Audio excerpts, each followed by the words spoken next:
વાવ થરાદના તમામ પ્રજાજનોને નતમસ્તક વંદન કરું અને નતમસ્તક વંદન એટલા માટે કે વિકાસની રાજનીતિને તમે સ્વીકારી છે। વાવ થરાદ જિલ્લામાં સ્થાનિક સ્વરાજ્યની ચૂંટણીઓમાં ભારતીય જનતા પાર્ટીનો કેસરીયો લહેરાયો છે, ત્યારે વાવ થરાદ જિલ્લાના ભાજપ સંગઠન દ્વારા વિજયોત્સવ મનાવવામાં આવ્યો છે। આ પ્રસંગે જિલ્લાના ભાજપના આગેવાનો, વિવિધ મોરચાના હોદ્દેદારો, કાર્યકરો અને લોકો હાજર રહ્યા હતા। વિધાનસભાના અધ્યક્ષ શંકર ચૌધરીએ આ કાર્યક્રમમાં તમામ ચૂંટાયેલા પ્રતિનિધિઓનો આભાર માનતા કહ્યું છે કે જનતાએ વિકાસની રાજનીતિ પર ફરી એકવાર મહોર લગાવી છે। તો આવો જાણીએ સમાચાર વિસ્તારથી। નમસ્કાર, જમાવટ સાથે હું છું પાર્થ।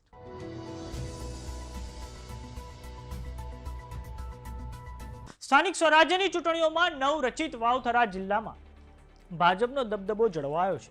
જિલ્લા પંચાયત હોય કે પછી થરાદ, રાહ, ધરણીધર, સુઈગામ, ભાભરમાં ભારતીય જનતા પાર્ટીને કોંગ્રેસ કરતા વધારે સીટો પ્રાપ્ત થઈ છે। આ ઉપરાંત વાવ થરાદ જિલ્લાની 2 નગરપાલિકા થરાદ અને ભાભર પણ ભાજપે કબજે કરી લીધી છે। તો હવે વાવ થરાદ જિલ્લામાં વિધાનસભાના સ્પીકર શંકર ચૌધરીની હાજરીમાં વિજયોત્સવ યોજાયો હતો। આ વિજયોત્સવમાં મંત્રી સ્વરૂપજી ઠાકોર, જિલ્લા ભાજપ પ્રભારી વિશાલ પટેલ, પૂર્વ સાંસદ પરબત પટેલ અને ભાજપના અન્ય કાર્યકરો પણ હાજર રહ્યા હતા। વાવ થરાદના વિજયોત્સવમાં શંકર ચૌધરીએ નિવેદન આપતા કહ્યું છે કે કેટલા વધારે મતોથી જનતાએ આપણને આશીર્વાદ આપ્યા છે, આ માટે વાવ થરાદના તમામ પ્રજાજનોને હું નતમસ્તક વંદન કર્યું છું। આ નતમસ્તક વંદન એટલા માટે કેમ કે વિકાસની રાજનીતિને પ્રજાએ સ્વીકારી છે। આ જશ્નના સાચા ભાગીદાર આ વિસ્તારના પ્રજાજનો છે। ભારતીય જનતા પાર્ટીના કાર્યકરોનો પુરુષાર્થ પણ ઓછો નથી। અનેક ષડયંત્રોની વચ્ચે પ્રજાએ નક્કી કરી નાખ્યું હતું કે અમારે વિકાસની રાજનીતિને પકડી લેવી છે। તો આવો સાંભળીએ વિધાનસભાના સ્પીકર શંકર ચૌધરીએ શું કહ્યું છે। 2200 મતથી તાલુકા પંચાયતની સીટ વિચાર તો કરો, એટલે આ રેકોર્ડ એક સીટોની અંદર બધાને હું ગણાવવા જતો ક્યાંથી ક્યાં સુધી બધાની લીડો ગણાવી શકાય। એક જગ્યા ઉપર એટલા મોટા પ્રમાણની અંદર આશીર્વાદ આપ્યા છે કે મારે તમને બધાને તમારા વતી વાવ થરાદના તમામ પ્રજાજનોને નતમસ્તક વંદન કરું અને નતમસ્તક વંદન એટલા માટે કે વિકાસની રાજનીતિને તમે સ્વીકારી છે અને આ જસના ભાગીદાર સાચા હોય ને તો ઘણા લોકો કહેતા શંકરભાઈ તમે મહેનત કરી, ઘણા કહેતા હશે બાકી અમને બધાને કહીએ આગેવાનોને જસ આપો તમે, પરંતુ આ જસના સાચા ભાગીદાર તો આ વિસ્તારના પ્રજાજનો છે, આ વિસ્તારના પ્રજાજનો।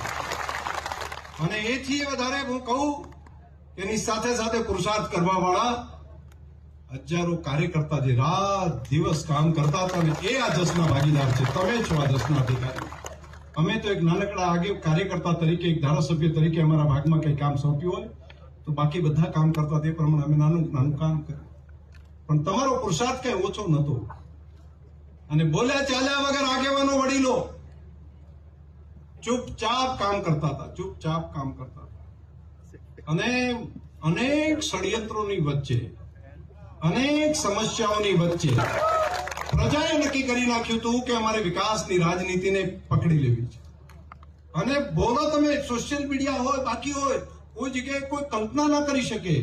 મારે તો હવે ખાસ કરીને સોશિયલ મીડિયા અને આ ડિજિટલ દુનિયા છે બધાએ કે કોમેન્ટો જુઓ તો બાકી બધી નેગેટિવ આવતી હોય 50-100, પરંતુ ત્યાં આગળ પરિણામ જયારે આવ્યું ત્યારે શું આવ્યું?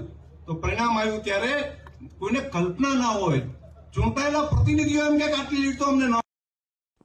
આ વિજયોત્સવ પત્યા પછી સ્પીકર શંકર ચૌધરીએ મીડિયા સમક્ષ પ્રતિક્રિયા પણ આપી છે। આવો સાંભળીએ તેમણે શું કહ્યું છે। વિસ્તારના પ્રજાજનો જે દેશની સીમા ઉપર આવેલા છે એ પ્રજાજનોએ પણ દેશના પ્રધાનમંત્રી નરેન્દ્રભાઈ મોદીની જે વિકાસની રાજનીતિ છે તેને સ્વીકારી છે અને એ જ રસ્તા ઉપર રાજ્યના મુખ્યમંત્રી ભૂપેન્દ્રભાઈ પટેલ અને હર્ષભાઈ સંઘવીની ટીમ એ પણ પ્રજા કલ્યાણના જે કામ કરી રહી છે તેને સ્વીકૃતિ આપી છે।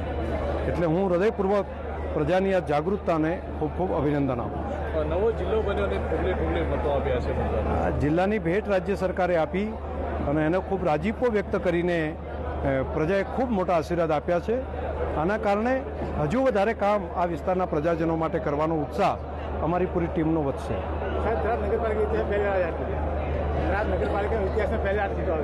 હું આભાર માનીશ થરાદ નગરના નગરપાલિકાની અંદર રહેતા તમામ પ્રજાજનોનો કે એમણે ઇતિહાસમાં પહેલી વખત આટલી બહુમતી સાથેની આઝાદી પછી પ્રથમ વખત લીડ આપી છે અને એક સંપૂર્ણ બહુમતી સાથેની પ્રથમ વખત બોર્ડ બન્યું છે.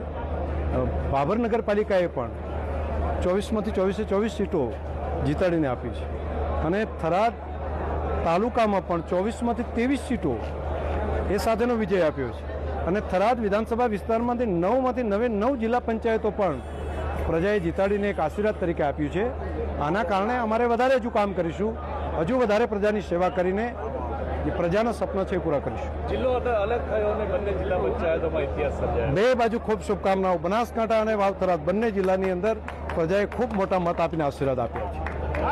તો વાવ થરાદ જિલ્લામાં આ વખતે ઘણા મુદ્દાઓ ચર્ચામાં રહ્યા હતા, જેમ કે ઓક્ટોબર-નવેમ્બર 2025માં આવેલી અતિવૃષ્ટિનો મુદ્દો હોય કે પછી ઠાકોર સમાજે 3 જિલ્લા માટે બનાવેલું બંધારણ હોય. આ તમામ મુદ્દાઓ ચર્ચામાં રહ્યા હતા અને સાથે જ વાવ થરાદ જિલ્લાના ભાજપ પ્રમુખ નરેશ ઠાકોર, મહામંત્રી કમલેશ આચાર્ય અને જિલ્લા કોંગ્રેસ પ્રમુખ ગુલાબસિંહ રાજપૂત વચ્ચે જબરજસ્ત આક્ષેપબાજીઓ પણ ઉત્તર ગુજરાતમાં ચર્ચામાં રહી હતી.